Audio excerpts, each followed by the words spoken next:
हिंदू धर्म में पितृपक्ष के दिनों का बहुत ही खास महत्व है। हमारे परिवार के जिन पूर्वजों का देहांत हो चुका है उन्हें हम पितृ मानते हैं। मृत्यु के बाद जब व्यक्ति का जन्म नहीं होता तो वह सूक्ष्म लोक में रहता है। फिर पितरों का आशीर्वाद सूक्ष्म लोक से परिवार वालों को मिलता है।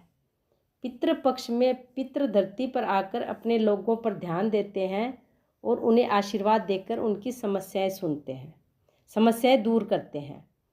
पितृपक्ष में हम लोग अपने पितरों को याद करते हैं और याद में दान धर्म का पालन करते हैं।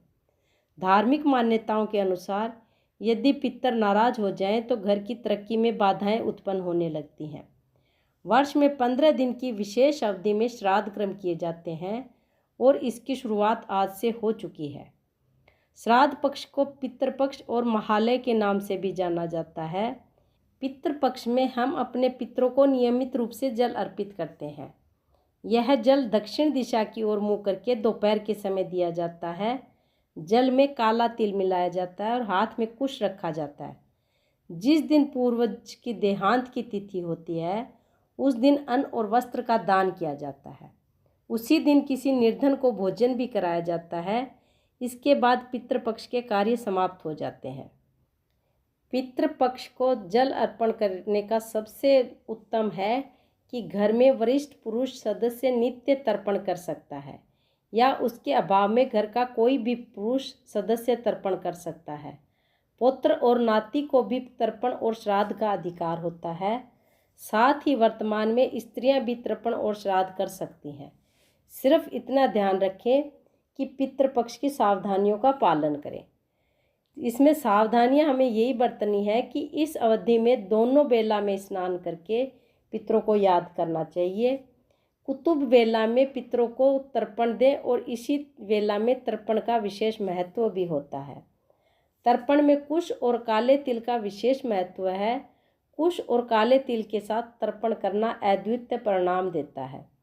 जो कोई भी पितृपक्ष का पालन करता है उसे इस अवधि में सात्विक भोजन करना चाहिए। पितरों को हल्की सुगंध वाले सफ़ेद पुष्प ही अर्पित करें। तीखी सुगंध वाले फूल वर्जित हैं। इसके अलावा दक्षिण दिशा की ओर मुख करके पितरों का तर्पण और पिंडदान करें। पितृपक्ष में हर रोज गीता का पाठ जरूर करें। वहीं कर्ज लेकर या दबाव में आकर कभी भी श्राद्ध कर्म नहीं करने चाहिए। आइए सुनते हैं पितृपक्ष की कहानी।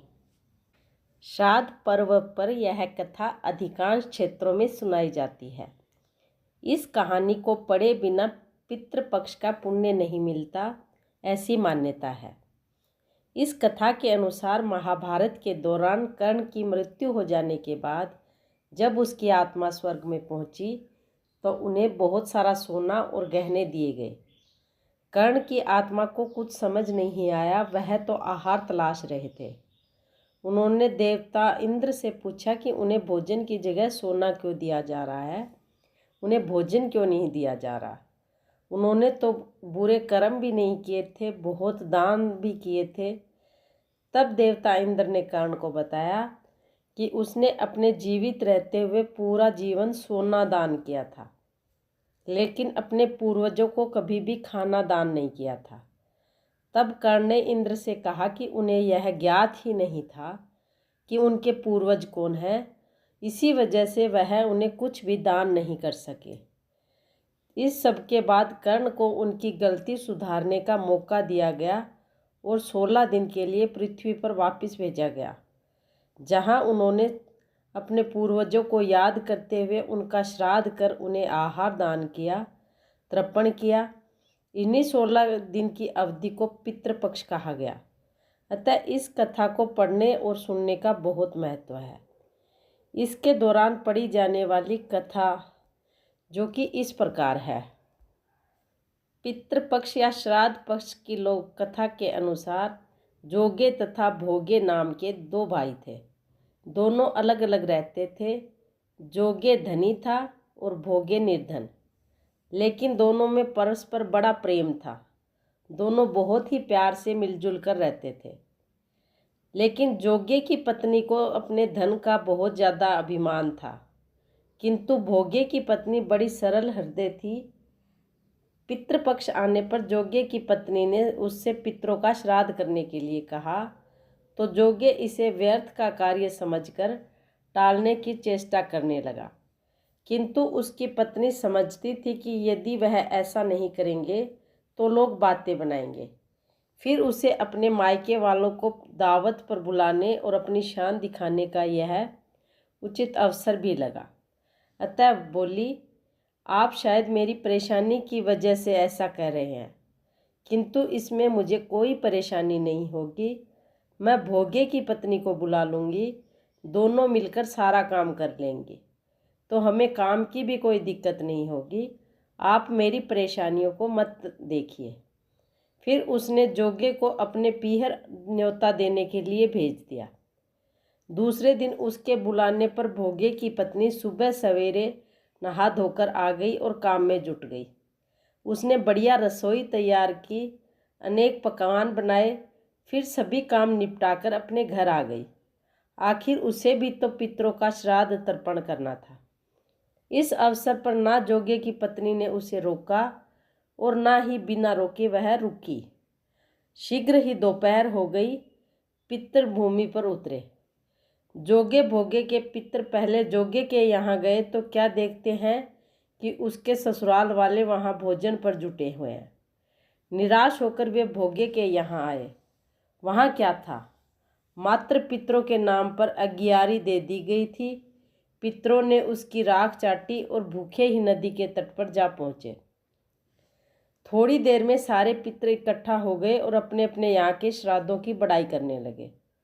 जोगे भोगे के पितरों ने भी अपनी आप बीती सुनाई। फिर वे सोचने लगे, अगर भोगे समर्थ होता तो शायद उन्हें भूखा ना रहना पड़ता, मगर भोगे के घर में तो 2 जून की रोटी भी नहीं थी। यही सब सोचकर उन्हें भोगे पर दया आ गई। अचानक वे नाच नाच कर गाने लगे, भोगे के घर धन हो जाए, भोगे के घर धन हो जाए। सांझ होने को आई। भोगे के बच्चों को कुछ भी खाने को नहीं मिला। उन्होंने माँ से कहा कि भूख लगी है। तब उन्हें टालने की गरज से भोगे की पत्नी ने कहा, जाओ, आंगन में औंधी रखी है, उसे जाकर खोल लो, जो कुछ मिले बांट कर खा लेना। बच्चे वहाँ पहुँचे तो क्या देखते हैं कि होदी मोहरों से भरी पड़ी है। वे दौड़े दौड़े माँ के पास आए और उसे सारी बात बता दी। आंगन में आकर भोगे की पत्नी ने यह सब कुछ देखा तो वह हैरान की हैरान ही रह गई। इस प्रकार भोगे भी धनी हो गया, मगर धन पाकर वह घमंडी नहीं हुआ। दूसरे साल का पितृपक्ष आया। श्राद्ध के दिन भोगे की स्त्री ने 56 प्रकार के भोजन बनाए। ब्राह्मणों को बुलाकर पितरों का विधि पूर्वक श्राद्ध किया। ब्राह्मणों को भोजन कराया और दक्षिणा दी। जेठ जेठानियों को सोने चांदी के बर्तनों में भोजन कराया।